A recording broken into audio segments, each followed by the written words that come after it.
नमस्कार, मैं हूं गरिमा बाजपेयी और आप देख रहे हैं के न्यूज का खास कार्यक्रम देवभूमि का दंगल। और आज देवभूमि के दंगल में हम बात करेंगे तैयारियों में सरकार, चुनौतियां पार को लेकर।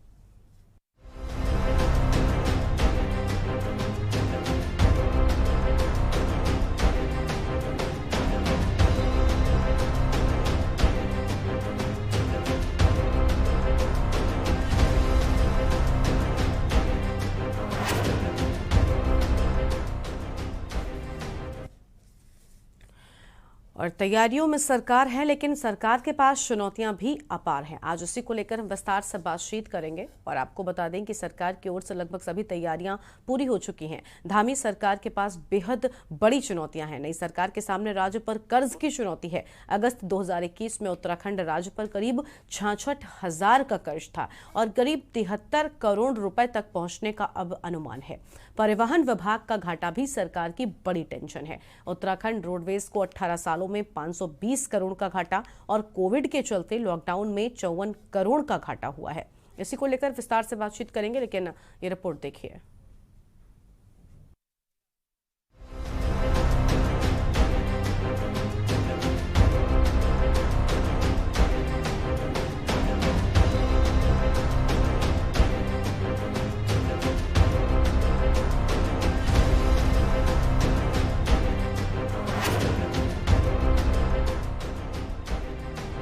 लंबे इंतजार के बाद आखिरकार मुख्यमंत्री पुष्कर सिंह धामी ने अपने 8 मंत्रियों को विभागों की जिम्मेदारी दे दी है।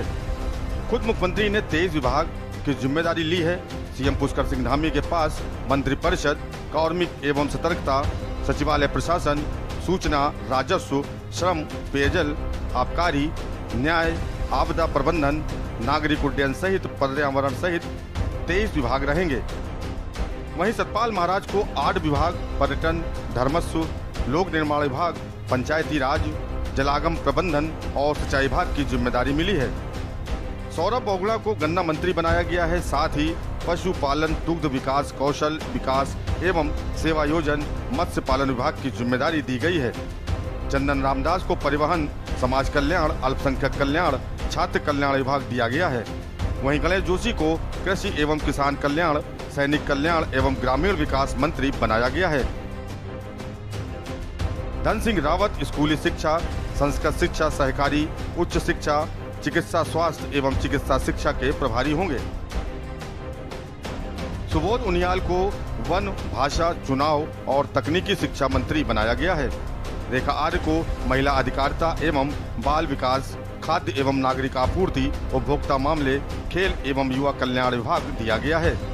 इस तरह प्रदेश के मुखिया और उनके मंत्रियों में विभाग तो बढ़ गए, लेकिन नई सरकार के सामने कई चुनौतियां हैं। नई सरकार के सामने राज्य पर कर्ज की चुनौती। कैग की रिपोर्ट के अनुसार अगस्त 2021 में उत्तराखंड राज्य पर करीब 66,000 था कर्ज। करीब 73 करोड़ रुपए तक पहुंचने का है अनुमान।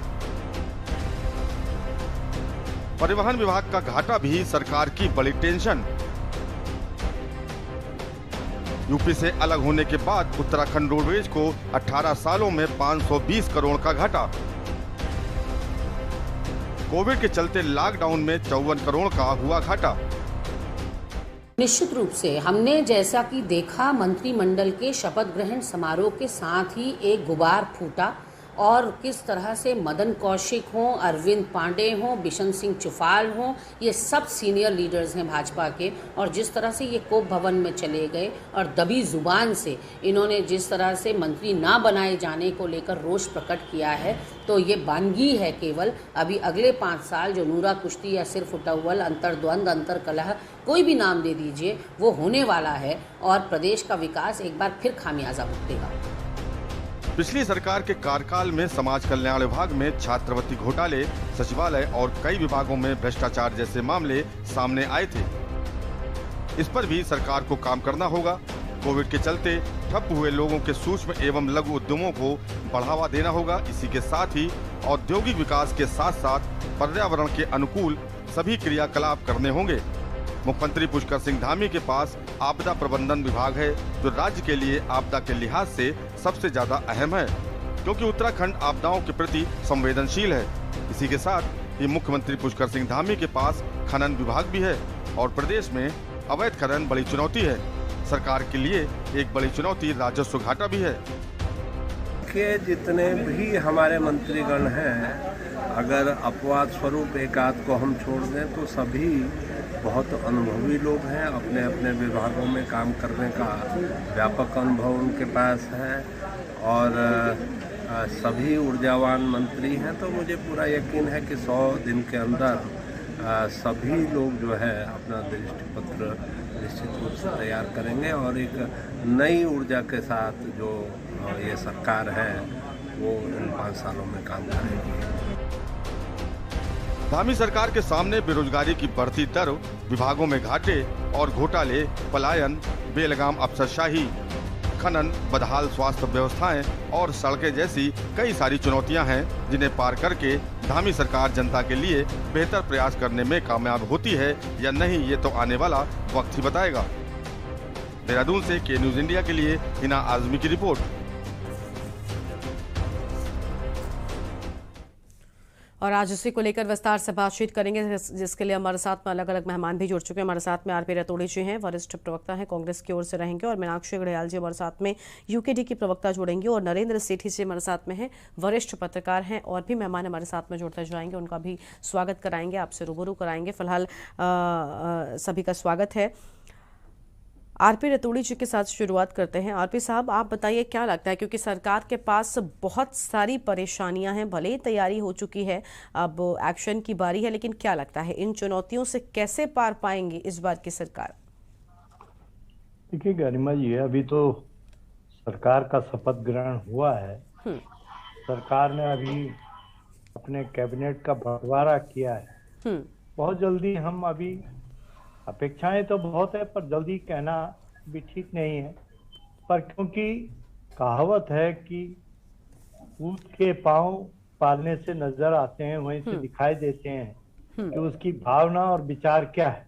कैबिनेट का, उत्तराखंड की कैबिनेट को प्रदेश भाजपा ने अपना एक दृष्टि पत्र थमाया था, लेकिन अगर आप देखेंगे तो कैबिनेट की जो पहली बैठक थी, दृष्टि पत्र में जितने भी विचार थे, जितने भी उनके संकल्प थे, उनको किसी को प्राथमिकता नहीं मिली। प्राथमिकता केवल मिली तो जो उनका एजेंडा है, आपने देखा होगा कि समान नागरिकता, वो उनके एजेंडे में कहीं नहीं थे, कहीं दृष्टि पत्र में नहीं था। पर सबसे पहले न उन्हें बेरोजगारी दिखी, न उन्हें उत्तराखंड का महंगाई दिखाई दी, ना यहाँ का पलायन दिखाई दिया। उनको तो केवल वोटों को देखने के लिए कि हमने अपने लोगों को खुश करना है, वर्गों में बांटना है, धर्मों में बांटना है, उसी एजेंडे को आगे बढ़ाने का काम किया। अगर आप देखेंगे तो किसानों के लिए कोई कदम उठाया होता कि पहले कैबिनेट में युवाओं के रोजगार के लिए कोई काम किया होता कि पहला संकल्प हम उत्तराखंड के बेरोजगारों के लिए करेंगे, तो वो अभी मैंने कहा कि पालने में दिखाई दे गए कि पूछ के पाँव कैसे हैं, कैसा ये काम करेगा। अभी आगे देखेंगे क्या हो रहा। ठीक है, यानी आने वाले वक्त का इंतजार है आपको लगता है कि अभी तो शुरुआत है, थोड़ा देखना होगा कि किस तरह से इस बार सरकार जो है वो जो तैयारियां करके जुटी हुई है वो किस तरह से आखिरकार एग्जीक्यूट हो पाती हैं। मीनाक्षी घड़ियाल जी हमारे साथ में हैं, यूकेडी की प्रवक्ता है। मीनाक्षी जी, यूकेडी लगातार उत्तराखंड के स्थानीय मुद्दों को उठाती रहती है और वो उत्तराखंड के विकास की बात करती रहती है। क्या लगता है, क्योंकि देवभूमि कर्ज के बोझ तले दबी हुई है, क्या इस बार की पारी में भारतीय जनता पार्टी कुछ ऐसा कर पाएगी जिससे कर्ज कम हो? क्या इन समस्याओं का निवारण इस बार की पारी में हो पाएगा, आपको लगता है? देखिए, बेसिकली क्या होता है कि जो जनता होती है जब अपनी सरकार चुनती है तो वो चाहती है कि सरकार इन सब समस्याओं का निवारण करे। लेकिन चूंकि हम पाँच साल पहले भी देख चुके हैं और जिस प्रकार से कैबिनेट मंत्री बनाए गए और उनको जिम्मेदारियां सौंपी गई, एक तरफ से उम्मीद की शायद पहले तो मैं उम्मीद कर रही थी कि महिलाओं को शायद और कैबिनेट मंत्री बनाया जाता, क्योंकि वो एक अच्छा चुनाव उन लोगों ने लड़ा और एक अच्छे वोट परसेंटेज के साथ हमें आई। और दूसरी चीज फिर मुझे लगी कि वही आपने रेखा आर्या को दोबारा से वही रिपीट कि बाल विकास और महिला आयोग जो दिया है, उसके अलावा भी बहुत से ऐसे जिम्मेदारी वाले विभाग थे जिनको उनको दिया जा सकता था और उनकी जो योग्यता है उसको इस्तेमाल किया जा सकता था। इसी प्रकार से अन्य जो मंत्रियों को विभाग दिए गए, आप देखिए उच्च शिक्षा का विभाग जो है दोबारा से धन सिंह रावत जी को दे दिया गया। क्या आपने समीक्षा की कि पिछले 5 वर्षों में उन्होंने उच्च शिक्षा में क्या किया? हम लोग देख रहे हैं कि सारे स्कूल्स बंद हुए उनके टाइम पे, तो क्यों नहीं उसकी समीक्षा करके किसी और को ये जिम्मेदारी दी गई? इसी प्रकार से स्वास्थ्य का दिया गया। मतलब जिस तरह से दोबारा से उन्हीं को रिपीट किया गया, लग नहीं रहा है कि नई सरकार बनी है और एक नया कुछ बदलाव आएगा। क्योंकि यदि अपने मंत्री पद में रह के इन लोगों ने पहले भी अगर कार्य किया होता तो वो चीजें नजर आती, उन चीजों की समीक्षा होनी चाहिए, तो उसके बाद मंत्री पद बांटे जाए। ठीक है, ठीक है। नरेन जी, अभी आपने सुना मीनाक्षी जी का कहना है कि ऐसा लग नहीं रहा है कि नई सरकार आई, क्योंकि उन्हीं लोगों को जिम्मेदारी दे दी गई, यानी रिपीट कर दिया गया और पहली पारी से कुछ खास उम्मीद नहीं।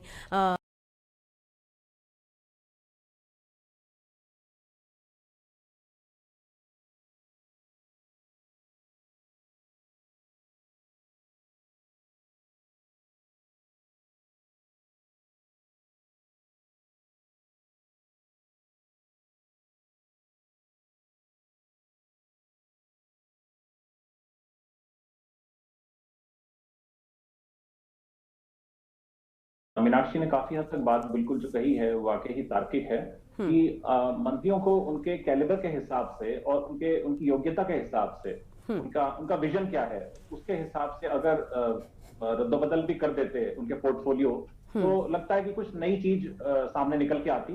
एक आम धारणा है कि एक कोतवाल भी एक जगह पर 1 साल से ज्यादा नहीं रहना चाहिए, क्योंकि उसके स्थानीय संपर्क कायम हो जाते हैं तो उससे भ्रष्टाचार की उसमें संभावना होती है, इसलिए समय समय पर तबादले होते रहते हैं।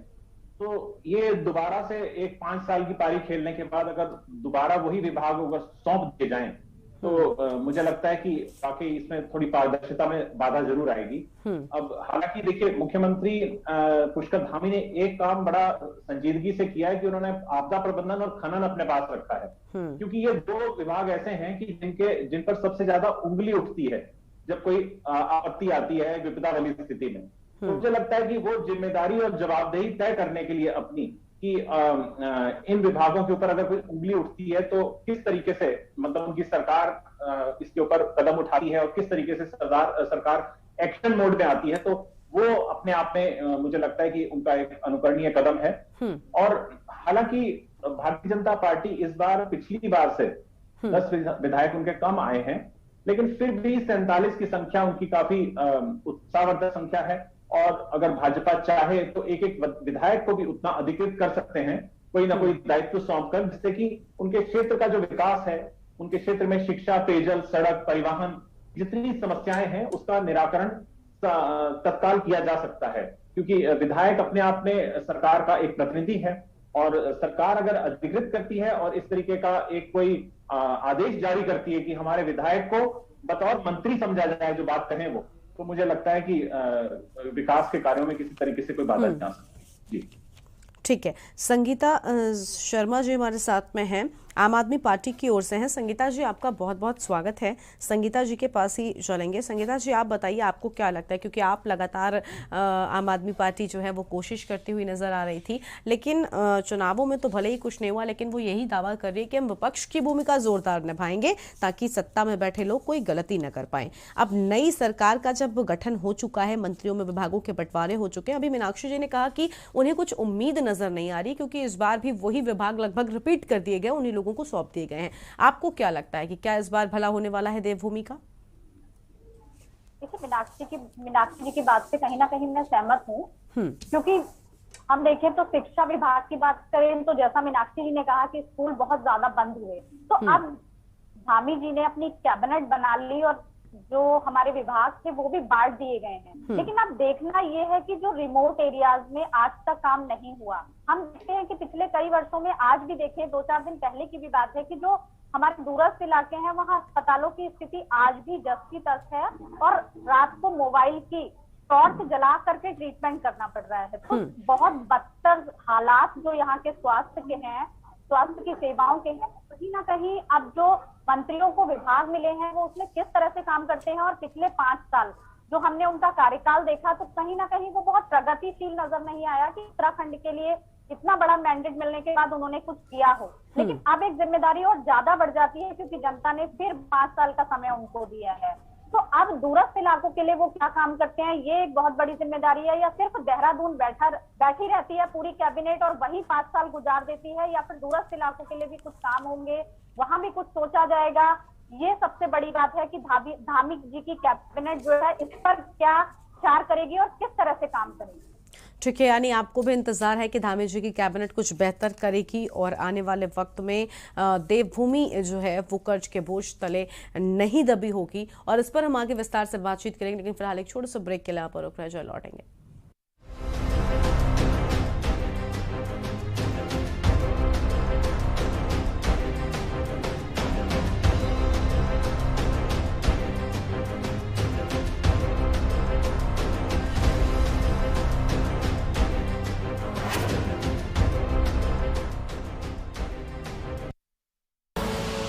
आप देख रहे हैं के न्यूज, खबरों का सारथी। खुदी को आजमाया है तो ये अंदाज आया है, खुदी को आजमाया है तो ये अंदाज आया है। तुम में भी मैं हूं, शुद्ध प्लस पान मसाला।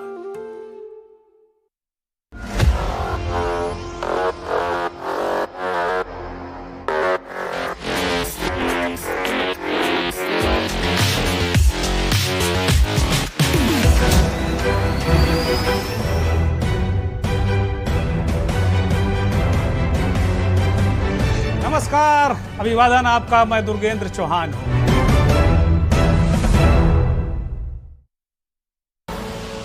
आप देख रहे हैं के न्यूज, खबरों का सारथी।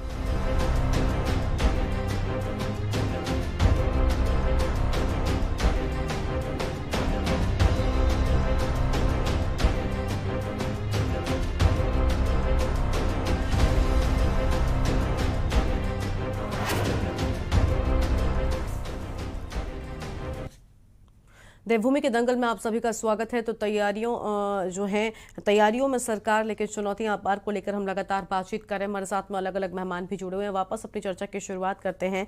हमारे साथ में आरपी जी थे। आरपी जी, अभी आपने कहा कि अब बहुत जल्दी होगी, अभी से थोड़ा सा जज कर पाना, यानी थोड़ा सा वक्त आप देना चाहते हैं। लेकिन सब लोगों का यही कहना है कि क्योंकि सेम चीजें इस बार पर रिपीट करती गई और सब कुछ सिर्फ मंत्रियों की बात नहीं बल्कि मुख्यमंत्री का भी जो नाम आया वो सामने आया, और कांग्रेस तो लगातार पुष्कर सिंह धामी के नाम का विरोध कर रही थी।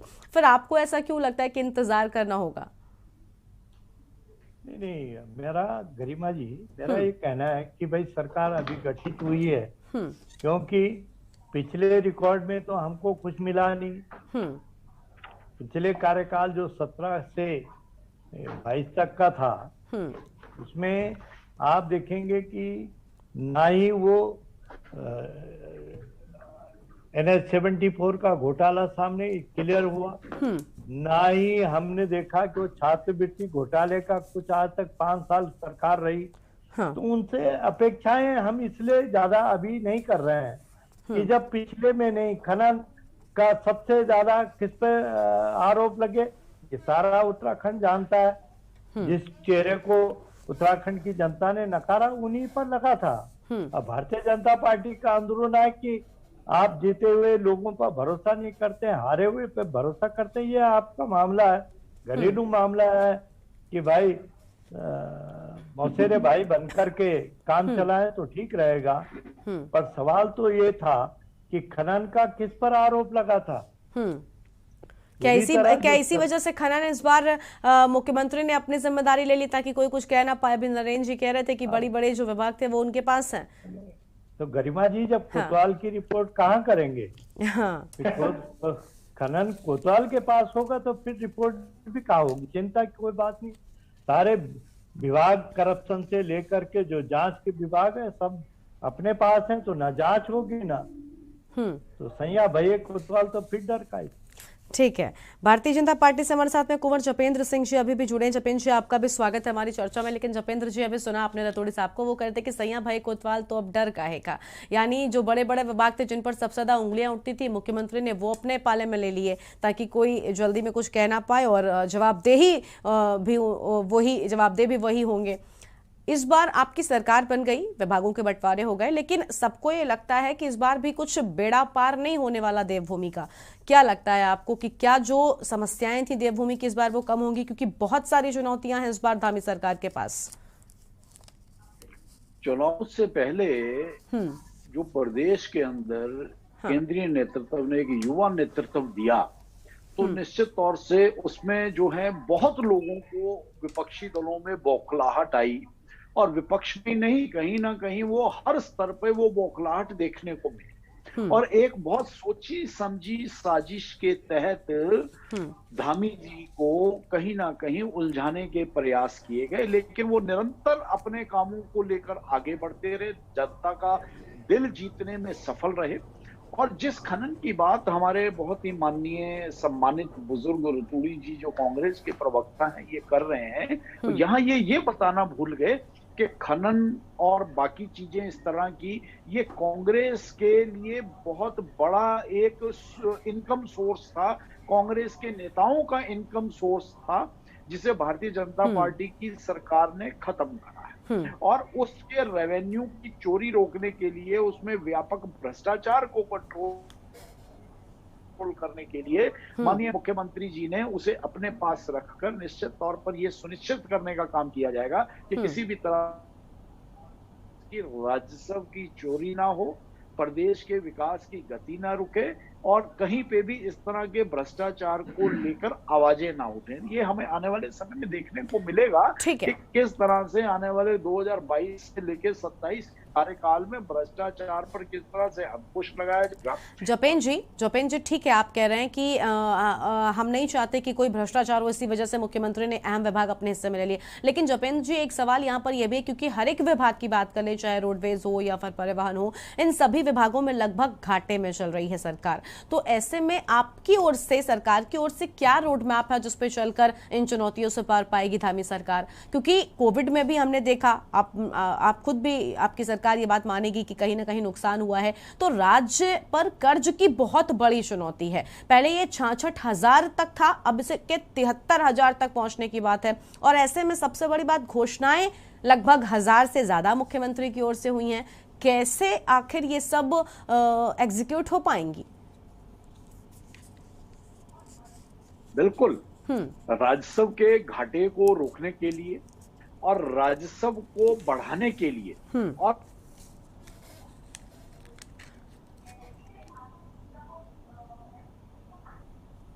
जपेंद्र जी, आपकी आवाज हम तक नहीं पहुंच रही है। जी, आवाज नहीं आ रही। जपेंद्र जी, आपकी आवाज नहीं आ रही है हम तक।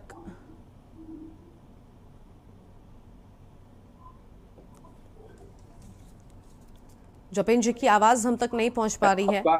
जी, अब आ रही है, आवाज आ रही है? जी जपेंद्र जी, अब आपकी आवाज आ रही है, अपनी बात पूरी करिए।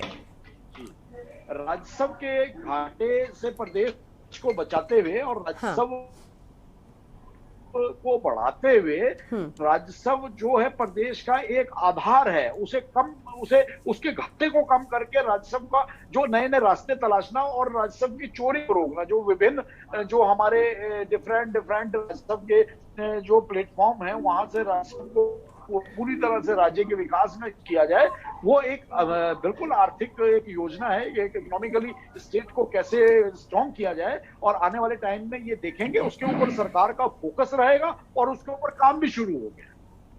ठीक है, हम यानी सरकार का फोकस जो है वो है इन सभी चीजों पर, और काम आने वाले वक्त में शुरू हो सकता है। नरेंद्र जी, अभी आपने सुन लिया सत्ता की भी बात और विपक्ष की भी बात, आपको क्या लगता है? क्योंकि देखिए, रोड मैप के बिना कोई काम नहीं होता। बातें सभी करते हैं, सत्ता का काम है अपनी बात रखना और विपक्ष का काम है आरोप लगाना, इसमें कोई दो राय नहीं है। लेकिन आप बताइए एक वरिष्ठ पत्रकार होने के नाते कि सरकार इन चुनौतियों से कैसे पार पाएगी? क्योंकि रोड मैप कुछ भी नहीं है, सिर्फ और सिर्फ बड़ी बड़ी बातें और बड़ी बड़ी घोषणाएं। गरिमा, ये उत्तराखंड जो है ये इकलौता राज्य नहीं है। उत्तराखंड के साथ में आप हिमाचल देखिए, चंडीगढ़, पंजाब, हरियाणा और उत्तर प्रदेश, कितने राज्य हैं, लेकिन जिस तरीके की राजनीतिक खींचातान और लड़ाई यहां होती रहती है, ऐसी लड़ाई कहीं किसी प्रदेश में देखने को नहीं मिली। सरकार की जो कंसंट्रेशन है, उनकी एकाग्रता है सरकार की, वो विकास की तरफ लगती है, योजना की तरफ लगती है, किस तरीके से नियोजन की तरफ उन्होंने अपना ध्यान लगाना है। और जब सरकार नियोजन और प्लानिंग की साइड अपना ध्यान लगाएगी, तभी उनके नौकरशाही भी उसी तरफ वो रुख करेगी। अन्यथा नौकरशाही भी इसी उसमें तिगड़म में लगी रहेंगी, कैसे जोड़ तोड़ की राजनीति में कहां हमें फिट बैठना है, कहां हमारा तबादला हो रहा है, हमने कहां जाना। और इससे होता क्या है, पूरा का पूरा विकास प्रभावित होता है। दुर्भाग्य यह है कि कोरोना तो यहां से चला गया, लेकिन यहां राजनीतिक कोरोना अभी खत्म नहीं हुआ, यहां की बीमारी एज इट इज बरकरार है। जिस पल पता नहीं कौन से मुहूर्त में यहाँ के पॉलिटिशियंस जो हैं वो विकास की एक टॉर्च पकड़ेंगे और आगे चलेंगे, जिससे उत्तराखंड देवभूमि, ये अनूठा इनको एक वो हासिल है, इनको एक खिताब हासिल है पूरे देश में। यहाँ 4 धाम हैं, यहाँ हेमकुंड साहब है, पिरान कलियर है, यहाँ पे पर्यटन के स्थल हैं, इतना राजस्व यहाँ से पैदा किया जा सकता है कि जिसका कोई हिसाब नहीं। लेकिन पता नहीं क्यों यहाँ के सरकार चलाने वाले क्यों सुस्त हो जाते हैं, ये नहीं मालूम चलता, और क्यों सिर्फ खींचातान में लगे रहते हैं, जबकि उनका जो ज्यादातर समय है वो इस चीज पे व्यतीत होना चाहिए, किस तरह से हम युवाओं के लिए एक ऐसा एक फील्ड तैयार करें जिससे कि पूरे देश में एक ऐसी झलक जाए कि रोजगार के मामले में उत्तराखंड अव्वल नंबर पर आ गया है, और सामाजिक सुरक्षा को लेकर उत्तराखंड अव्वल नंबर पर आ गया है, और बुजुर्गों की और उनकी सेफ्टी को लेकर, महिलाओं की सेफ्टी को लेकर ये नंबर 1 राज्य है। तभी मुझे लगता है कि शायद इस ओर जब ध्यान जाएगा सरकारों का, तो आगे और अच्छी तस्वीर बन जाएगी इस प्रदेश की। तो ये विभागों के बंटवारे होने के बाद भी अभी भी जो सिर्फ खींचातान चल रही है, वो खींचातान पे अब विराम लगना चाहिए, क्योंकि प्रदेश की जनता ने जो मतदान किया, जो इनको मैंडेट दिया, वो सिर्फ अपना भविष्य संवारने के लिए दिया है। बिल्कुल, यानी अब प्रत्याशियों को, मंत्रियों को अपने भविष्य के बजाय अब कहीं ना कहीं जनता के भविष्य के बारे में भी सोचना चाहिए, क्योंकि इसी जनता ने वोट देकर, मतदान देकर उन्हें इस पद तक पहुंचाया है। तो फिलहाल एक छोटे से ब्रेक के लिए यहाँ पर रुक रहे हैं, कहीं मत जाएगा, हमारी ये चर्चा जारी रहेगी।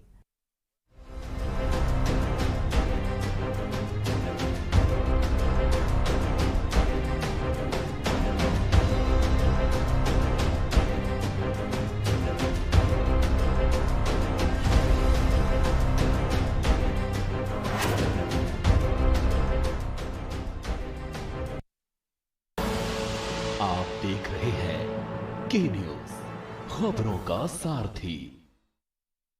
जुबान के लिए उड़ चला गैरों की ज़मीं पर, खुशबू अपने पन की ढूंढता, और दूर कितना भी जा, इस जुबान से दूर ना जा पाओगे। विमल, बोलो जुबान केसरी।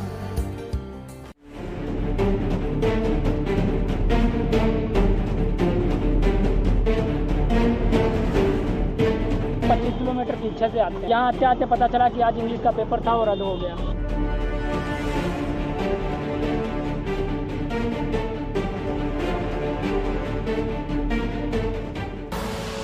आप देख रहे हैं के न्यूज, खबरों का सारथी।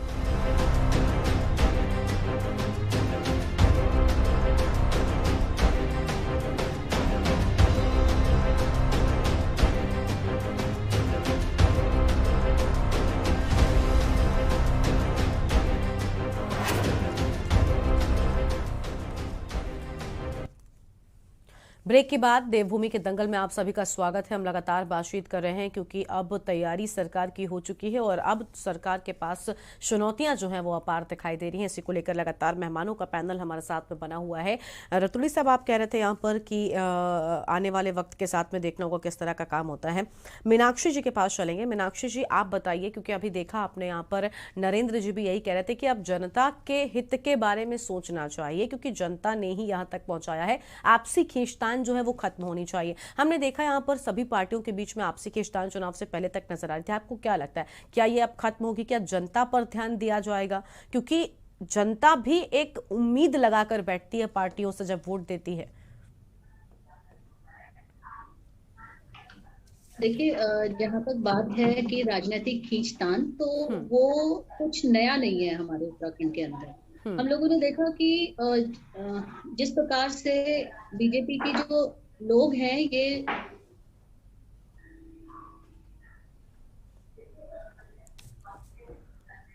जी मीनाक्षी जी की आवाज हम तक नहीं पहुंच पा रही है। उसको कहीं ना कहीं दबाते हैं और उस चीज को वो एक्सप्लोर ही नहीं कर पा रहे हैं। वो कहीं ना कहीं केंद्र पे हर चीज के लिए डिपेंड है। और जहां तक बात आ रही है राजस्व की, कि राजस्व बढ़ाने के लिए कुछ करेंगे, तो राजस्व बढ़ाने के लिए हम लोग देख रहे हैं कि ये क्या इस प्रकार से शराब की दुकानें इन्होंने हर जगह पे खोल दी है, क्योंकि सबसे ज्यादा राजस्व वहीं से आता है। अगर कर्जे की आप बात कर रही हैं, बार बार कर्जे की बात कर रही है, लेकिन इन्होंने आप देखिए कर्जे के ऊपर कभी भी ये पार्टी बात ही नहीं करती है। जबकि हम लोग समझ रहे हैं कि इसी कर्जे की वजह से आज उत्तराखंड के डेवलपमेंट के पे जो रोड़ा आ रहा है वो इसी वजह से आ रहा है। बिल्कुल। और कहीं दूसरी चीज अगर हम देखें कि कर्जा कैसे खत्म होगा, कर्जा तब खत्म होगा जब जो पैसा है वो ऐसी जगह पे लगे, एक कैपिटल की तरह यूज हो, जिससे कि प्रॉफिट निकले या पैसा जनरेट हो। लेकिन हमारे यहाँ पे हम देखें ज्यादा जो विकास के नाम पे सिर्फ सड़कें बनाई जाती हैं, जो कि एक तरह से, और सड़कें भी हम लोग देख रहे हैं कि वो उस स्थिति की सड़कें नहीं होती है। हर साल उनको डामरीकरण की आवश्यकता पड़ जाती है और एक बरसात में ही वो सड़कें टूट जाती हैं। तो कहीं ना कहीं जो इन्वेस्टमेंट हो रहा है वो सही तरीके से नहीं हो रहा है। अगर अभी एक न्यूज आई थी कि खानपुर में जो सिडकुल है उसे अप्रूव कर दिया गया है। तो आप ये देखिए, अगर इंडस्ट्री लग रही है तो जो पहले से हमारे एस्टेब्लिश्ड सिडकुल है, सेलाकुई है, यहाँ पे हम लोग देखेंगे कि सिचुएशन बहुत खराब है। और जो बड़ी बड़ी कंपनियां हैं जिन्होंने सब्सिडी लेने के बाद यहाँ से अपना प्लांट उठा लिया है, तो और हमारे कई लोग यहाँ पे बेरोजगार हो गए। तो यहाँ इन चीजों को सुधारने की बजाय एक और नए सिडकुल का जो मतलब है वो हमें समझ में नहीं आ रहा है। हम लोग देखिए, अगर खींचतान की बात करें तो हम लोग इस पे सवाल उठाएंगे, क्योंकि मुझे नहीं लगता कि जो ऑलरेडी एस्टेब्लिश्ड सिडकुल हैं या इंडस्ट्रीज हैं उनको रोकने का जो काम यहाँ पे पहले करना चाहिए थी, उसकी बजाय एक नया सिडकुल अलॉट कर रहे हैं खानपुर में। तो उस चीज का हम लोग कहीं ना कहीं देख सकते हैं कि क्या कनेक्शन है। तो यही सारी चीजें हैं जो ध्यान देने की जरूरत है। और राजनीतिक अपरिपक्वता तो हमारे उत्तराखंड के अंदर पहले से ही है। जपेन जी आपके जवाब में कुछ कहना चाहते हैं? जी जपेन जी बताइए, क्या कहना है आपका? देखिए, पहले तो यहाँ ये क्लियर हो जाना चाहिए कि हमें जब तक विषय की पूरी जानकारी ना हो, हमें ना कि उसे इश्यू बनाने का प्रयास नहीं करना चाहिए। सिडकुल है, अब कोई प्रदेश के अंदर सब्सिडी तो है नहीं, सब्सिडी बंद है। और खानपुर या रुड़की क्षेत्र हमारा सीमावर्ती क्षेत्र है। अगर हम अपने सीमावर्ती क्षेत्र में, अपने उत्तरांचल में इंडस्ट्रियलाइजेशन को डेवलप करने की पॉलिसीज नहीं लाएंगे, वहां स्वीकृति नहीं देंगे, तो डेफिनेटली वो दूसरे प्रदेश में काम शुरू होगा। तो वहां एक तो हम अपने सबका नुकसान कर रहे हैं, हम अपने क्षेत्र में इंफ्रास्ट्रक्चर डेवलप नहीं कर रहे हैं, फिर हम अपने क्षेत्र में रोजगार कहां से खड़ा करेंगे। तो सीमावर्ती क्षेत्रों में या कहीं पे भी अगर कहीं सिडकुल की स्थापना की जाती है, इंडस्ट्रियलाइजेशन को, 2 मिनट आप बात पूरी होने दीजिए। जब आपका नंबर आएगा आप बोलिएगा, अभी हमारा नंबर है, हमसे सवाल पूछा गया है, मुझे क्लियर कर। ठीक है। और उसके बाद जब वहां इंडस्ट्रियलाइजेशन स्टार्ट होता है तो डेफिनेटली वहां इंफ्रास्ट्रक्चर डेवलप होता है। वहां इंडस्ट्री होने का मतलब ये नहीं, इंडस्ट्री के साथ साथ उसकी सपोर्टिंग छोटी बहुत इंडस्ट्रीज आती हैं और छोटे कारोबारी वहां अपना काम स्टार्ट करते हैं। वहां पे लोगों को रोजगार मिलता है और एक डेवलपमेंट का जो फर्स्ट स्टेप है वहां से वो रोड मैप स्टार्ट होता है। तो ये इन चीजों की पूरी तरह से, इन विषयों की पूरी आप स्टडी करने के बाद उसे देख के इसमें हम कहा जाएंगे उत्तराखंड में सब्सिडी तो है नहीं। आपने सब्सिडी की बात कर दी, उत्तराखंड में सब्सिडी तो है नहीं, सब्सिडी कोई इशू नहीं है। और ये अपने आप में बहुत जरूरी है।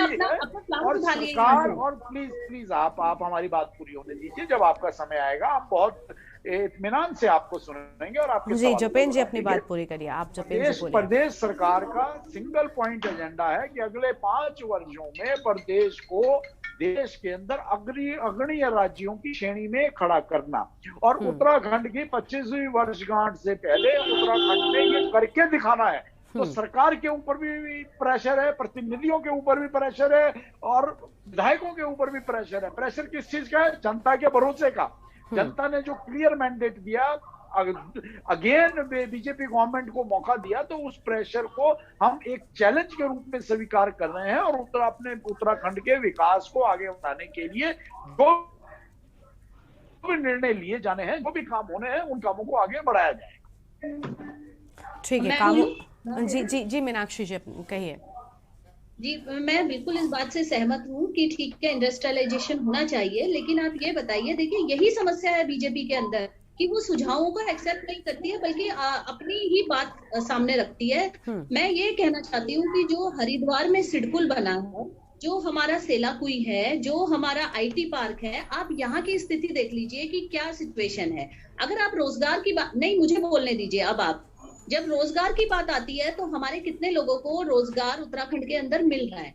आज भी आप जब इंडस्ट्री लगाने की बात कर रहे हैं तो आप फिर से खानपुर और तराई वाले क्षेत्र को ही लेके आए हैं। आप पहाड़ों के डेवलपमेंट की बात कब करेंगे? आप दोबारा से देखिए, ये सारे जो पॉइंट्स हैं ये बहुत ही इंपॉर्टेंट पॉइंट है जिनके ऊपर भाजपा को काम करना चाहिए। सिर्फ बातें बनाने से कुछ नहीं होता। और सबसे बड़ी बात कि इम्प्लीमेंटेशन तो किसी चीज का है ही नहीं। अगर हरिद्वार के अंदर भी अगर आप देखें तो हमारे पहाड़ का जो बच्चा आता है उसके साथ वही सिचुएशन है जो वो दिल्ली में जाके अर्न करता है। आज भी वो वहाँ पे कॉन्ट्रैक्ट बेस्ड पे काम कर रहा है।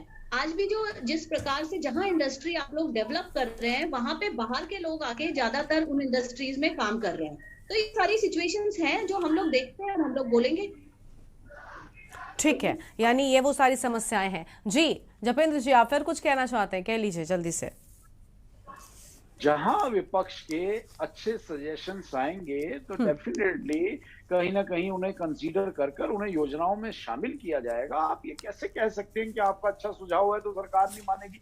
सरकार किसी का भी अच्छा सुझाव है, अगर एक आम कॉमन मैन भी अगर कहीं से अच्छा सुझाव लेके आता है तो उसके अच्छे सुझावों का स्वागत है और उनके अच्छे सुझावों को उसके अच्छे सुझावों को बिल्कुल आगे लाने का काम किया जाएगा। अच्छे सुझाव क्या है कि हर 5 किलोमीटर पे शराब की दुकान खोल दीजिए, ये अच्छा सुझाव है? जो पूर्ववर्ती सरकारों ने जो आपके समय में जो सैंक्शंस थी उसके बाद भारतीय जनता पार्टी ने आबकारी में कोई नई सैंक्शन नहीं दी है, बल्कि उस रेवेन्यू को कंट्रोल करके उसे कंट्रोल करने के लिए नीति पे काम किया जा रहा है। तो आप ये आरोप नहीं लगा सकते जो आप लोगों ने बदले जाते हैं। आप देखिए अगर बढ़ाया नहीं जा रहा है, उसे कंट्रोल करने की कोशिश की जा रही है। जो है वो मुख्यमंत्री जी को दिए हैं, वो कहीं ना कहीं इस चीज को ध्यान में रख के दिए गए हैं कि मुख्यमंत्री को बदलना कोई मुश्किल नहीं है उत्तराखंड के अंदर। अगर कोई भी क्वेश्चन उठता है, कोई खनन के कोई मामले आते हैं तो तुरंत ही मुख्यमंत्री बदल दिया जाएगा, इसमें कोई देर नहीं लगाई जाएगी।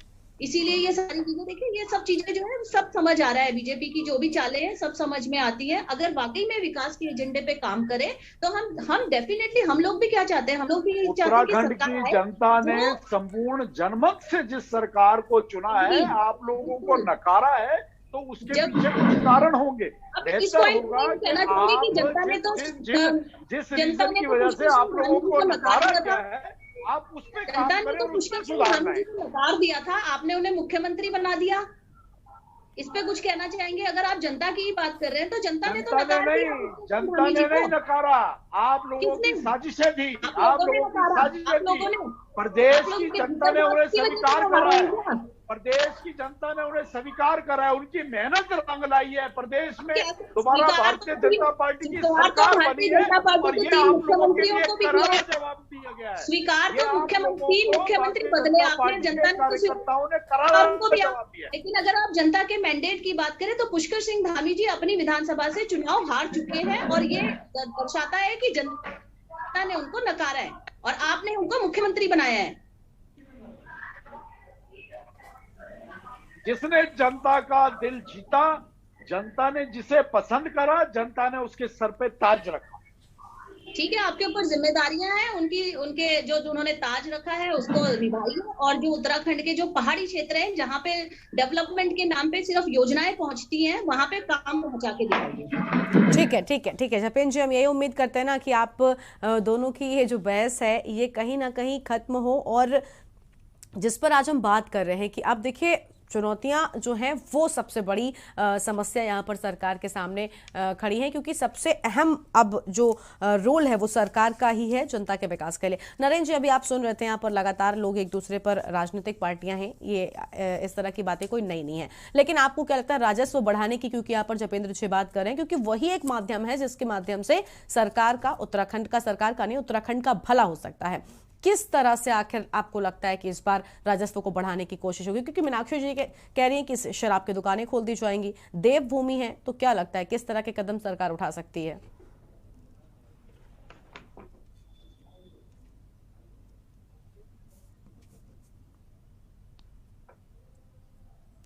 नरेंद्र जी, अब तक आवाज आ रही है? जी जी जी जी।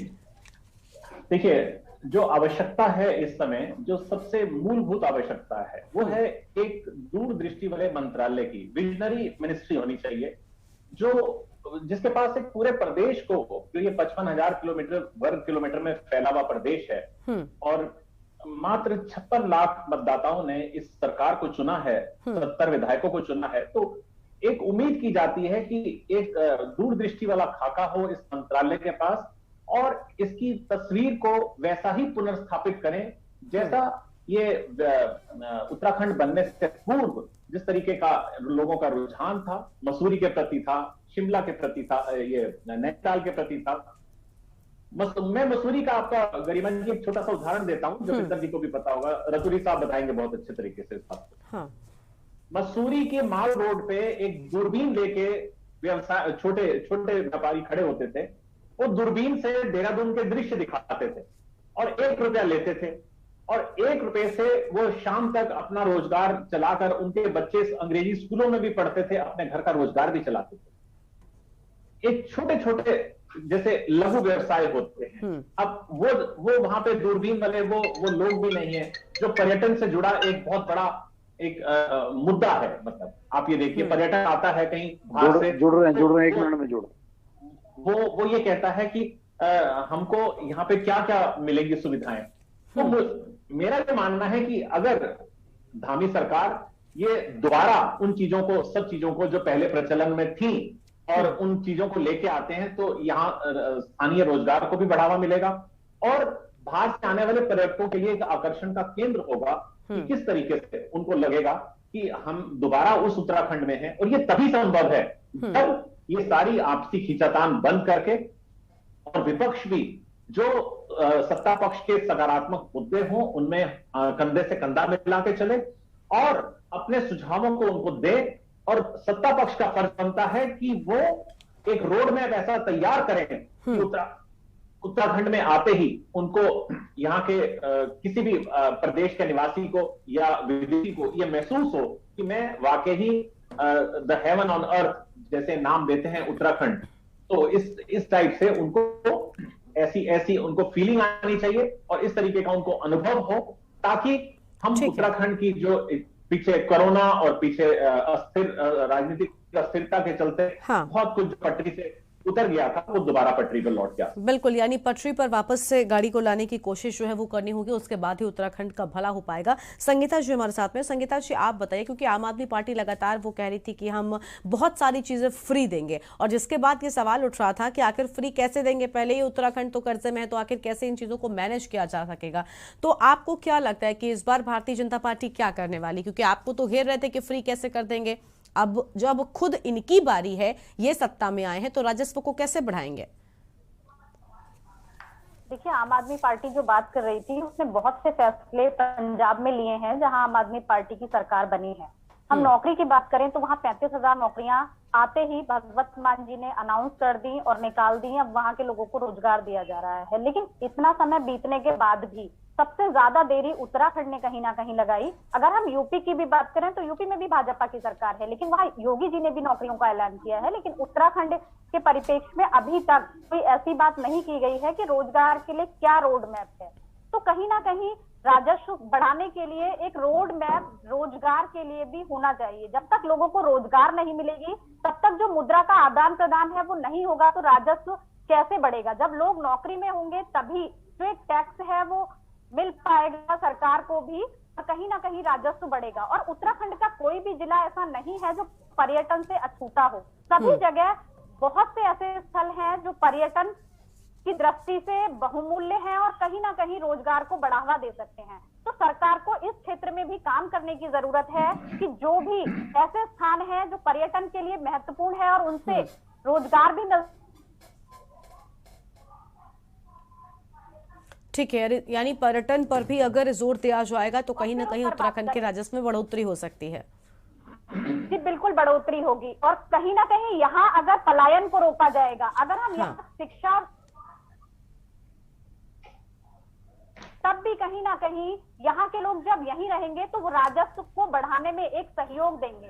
तो इसलिए बहुत से ऐसे मुद्दे हैं जिन पे धरातल पे काम करना पड़ेगा और भाजपा जो पहले 5 साल का समय जिस तरह से बर्बाद हुआ वो ना होते हुए अब उन्हें लगातार जल्द से जल्द उत्तराखंड के विकास की ओर ध्यान देने की जरूरत है। और कहीं ना कहीं जो सभी लोग चाहते हैं वो किसी भी पार्टी को हो, और उत्तराखंड जब बना था तो सबके मन की यही इच्छा थी कि उत्तराखंड का विकास हो। तो जैसा उत्तराखंड लोगों के सपनों में है और जैसा परिकल्पना में है वैसे उत्तराखंड को बनाने के लिए अब भाजपा को मेहनत करनी चाहिए, क्योंकि जनता ने उन्हें मैंडेट दिया है। हम विपक्ष में बैठे हुए हैं, हम केवल उन्हें जगाने का काम कर सकते हैं, वो गलत कर सकते हैं, रोकने का काम कर सकते हैं, लेकिन जो अधिकार है वो उनके पास है। तो अब खींचातानी और इन चीजों से काम नहीं चलने वाला है। कहीं ना कहीं जो धामी जी ने घोषणाएं की, 1000 से ज्यादा जो घोषणाएं की और धरातल पर केवल अभी लगभग 100 घोषणाएं ही उतारी गई हैं, तो कहीं ना कहीं अब उन घोषणाओं पर अमल करने की जरूरत है और काम करने की जरूरत है। बातें कम काम ज्यादा वाला फॉर्मूला अब लागू उत्तराखंड पर होना चाहिए। ठीक है, यानी बातें कम और काम ज्यादा होना चाहिए। रतुल्य साहब, आपको क्या लगता है, क्योंकि अभी यहाँ पर संगीता जी एक और बड़ी अहम बात कह गई, वो ये थी कि पलायन अगर रुकेगा तो कहीं ना कहीं उत्तराखंड में बहुत ज्यादा विकास होगा और बहुत अलग तरह से एक नई चीज नजर आएगी, क्योंकि पलायन एक बहुत बड़ी समस्या उत्तराखंड की। रोजगार के चलते युवा यहाँ से बाहर चले जाते हैं और जिसके चलते कहीं ना कहीं बड़ा असर पड़ता है। आपको लगता है कि इस बार क्षेत्रीय जो समस्याएं हैं इन पर भी ध्यान देगी, क्योंकि पलायन हो गया, शिक्षा हो गया, रोजगार हो गया, उत्तराखंड की बहुत सारी समस्याएं, क्या इन पर इस बार कुछ ध्यान देगी भारतीय जनता पार्टी?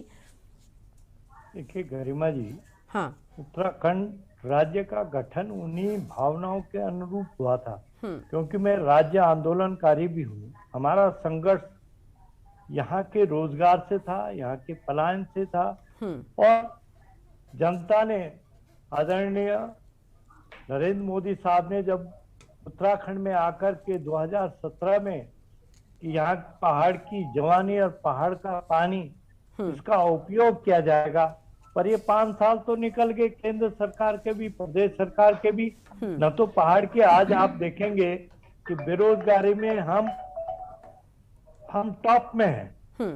उत्तराखंड का अगर आप आंकड़ा देखेंगे तो हम बिल्कुल टॉप में चल रहे हैं बेरोजगारी में। तो न तो पहाड़ का पानी का उपयोग ठीक हो रहा, न जवानी का उपयोग हो रहा। पलायन तो मैं क्या कहूँ कि पलायन आयोग बनाया था, वही पलायन कर गया, आयोग ही भाग गया कहीं जी। आज तक कोई चिंता नहीं हो पा रही है कि उत्तराखंड के युवाओं के लिए कोई रोड मैप है ही नहीं। मैंने आपको बताया कि तिवारी जी की सरकार ने ये सिडकुल जो बनाए थे उनमें एक लागू कर दिया था 75% स्थानीय लोगों को रोजगार देंगे। आज कहाँ स्थानीय लोगों को रोजगार है? तिवारी जी के कार्यकाल में स्थानीय लोगों के लिए भूमि प्रबंधन की व्यवस्था की 500 गज, और आदरणीय खंडूरी साहब ने भी उसको यथावत रखा था। लेकिन आज भूमि माफियाओं के दबाव में जो बीजेपी की पिछली सरकार थी उन्होंने उसे समाप्त कर दिया। तो उत्तराखंड का तो दर्द है नहीं है। मैंने कहा नहीं कि केवल अच्छे दिनों का सपना दिखा करके भगवान जाने एक गैस का दाम 50 रुपए पर सिलेंडर बढ़ा दो, अच्छे दाम है, 1000 पार कर दो, अच्छे दाम है, पेट्रोल 100 पार कर दो, अच्छे दिन आ गए, गैस आप चरम सीमा पर पहुंचा दो, महंगाई, तेल खाने लायक न रखो तो अच्छे दिन है। भगवान करे इनको सद्बुद्धि आए और आम आदमी की चिंता हो, उत्तराखंड के नौजवानों की चिंता हो, उत्तराखंड के रोजगार की चिंता हो, तो ये सरकार करेंगे, इनको घेरेंगे, मौका नहीं देंगे इनको। केवल बोलने से काम नहीं चलेगा, बड़े बड़े भाषणों से काम नहीं चलेगा। बिल्कुल, यानी अब काम करके दिखाना होगा, उसके बाद ही कहीं ना कहीं उत्तराखंड की जनता जो है वो संतुष्ट हो पाएगी। तो फिलहाल एक छोटे से ब्रेक के लिए रुक रहे हैं, जल्द लौटेंगे।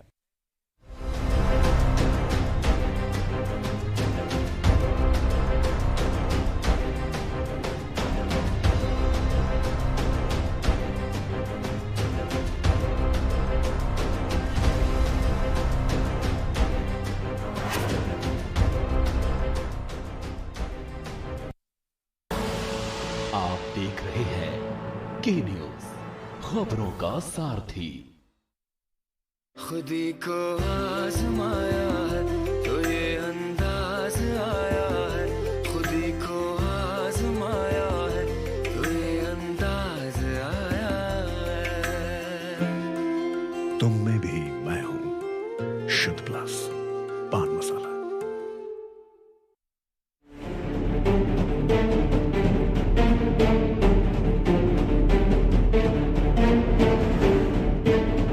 किलोमीटर पीछे से आते यहाँ आते आते पता चला कि आज इंग्लिश का पेपर था और रद्द हो गया।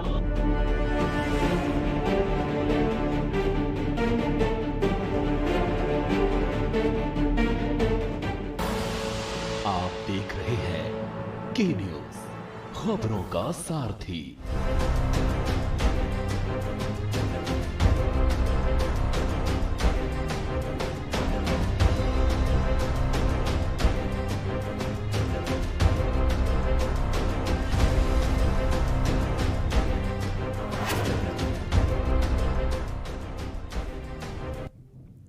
ब्रेक के बाद देवभूमि के दंगल में आप सभी का स्वागत है। आज हम लगातार बात कर रहे हैं कि आखिर इन चुनौतियों से कैसे पार पाएगी इस बार की सरकार, क्योंकि लगातार हम देख रहे हैं अब मंत्रियों में विभागों के बंटवारे भी हो चुके हैं। और इसी पर विस्तार से बातचीत के लिए हमारे साथ में लगातार मेहमान मौजूद है। नरेंद्र सेठी जी हमारे साथ में, वरिष्ठ पत्रकार। नरेंद्र जी, आप सुन रहे हैं यहाँ पर लगातार लोग कह रहे हैं कि हम छोड़ेंगे नहीं। अभी रतुड़ी साहब कह रहे थे कि मौका आने पर जरूर करेंगे। देखिए, उम्मीद यही है कि विपक्ष पूरी जिम्मेदारी निभाता रहेगा तो सत्ता पक्ष के लोगों में डर रहेगा और वो काम करते रहेंगे। लेकिन नरेंद्र जी, एक बड़ी बात यहाँ पर यह है कि भारतीय जनता पार्टी अगर उत्तराखंड में चाहे तो केंद्र से कहीं ना कहीं मदद ले सकती है एक नए तरीके से, और उत्तराखंड पे जो कर्ज है उसको मिटाया जा सकता है। फिर आखिर ऐसा क्यों नहीं? क्योंकि कहा तो यह जाता है कि उत्तराखंड में राष्ट्रीय राजनीति जो है वो काम करती है, वहीं की नीति के हिसाब से काम होता रहता है। तो सिर्फ नीति ही क्यों? अगर मदद की जरूरत है तो क्यों केंद्र सरकार से दरकार नहीं लगाई जाती? ये कर्ज आखिर कब मुक्त होगा?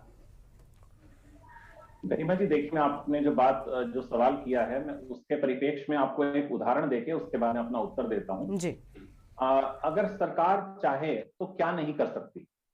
सरकार के बस में सब कुछ है। सरकार अगर चाहे तो किसी, जैसे योगी जी के यहाँ उत्तर प्रदेश में एक उसने माफिया ने 5-7 पुलिसकर्मियों की हत्या कर दी थी, तो उसे जब पकड़ के लाए थे तो पूरे देश की जनता को मालूम था कि इसको रास्ते में मार देंगे माफिया को, एनकाउंटर दिखाकर, और वही हुआ था, उसको मार दिया था। हाँ। तो वो विल पावर थी उनकी कि किस तरीके से हमने एक गलत व्यक्ति को समाज से हटाना है।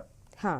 सरकार की जिस समय इच्छा शक्ति थी तो उन्होंने धारा 370 और 35A कश्मीर से सिर्फ 1 घंटे की बहस के बाद हटा दी थी। ये दृढ़ इच्छा शक्ति थी। अब अगर यहां जो 13 जिले हैं और 70 विधायक हैं, अगर सरकार चाहे तो 13 जिलों में तो मुझे लगता है कि कम से कम 20 विधानसभाएं तो ऐसी हैं जो कम से कम इतनी ज्यादा अभावग्रस्त नहीं है और ना इतनी ज्यादा पिछड़ी हुई हैं कि जहां पे बहुत ज्यादा युद्ध स्तर पर विकास की जरूरत है। लेकिन जो रिमोट एरियाज हैं, हाँ। जैसे पहाड़ के उन क्षेत्रों में जहां सड़कें नहीं हैं, पगडंडियों से जाते हैं, रास्ते से लोग जाते हैं, और वहां का युवा जब अपने विधायक को ढूंढता हुआ देहरादून तक आता है तो वो अपने लक्ष्य में भटक जाता है।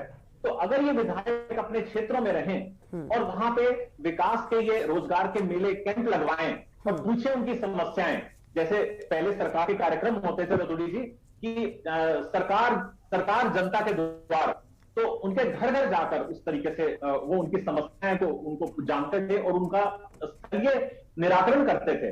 तो इस तरीके का अगर ये अपना कोई रोड मैप तैयार करें तो मुझे लगता है कि सरकार के प्रति आशा की किरण ही नहीं, पूरा विश्वास जागृत होगा जनता का, युवाओं का और महिलाओं का, और वो अपनी इस बात को उनका संतोष होगा कि हमने जिस सरकार को चुना है वो पूरे वायदों पर खरी उतरे।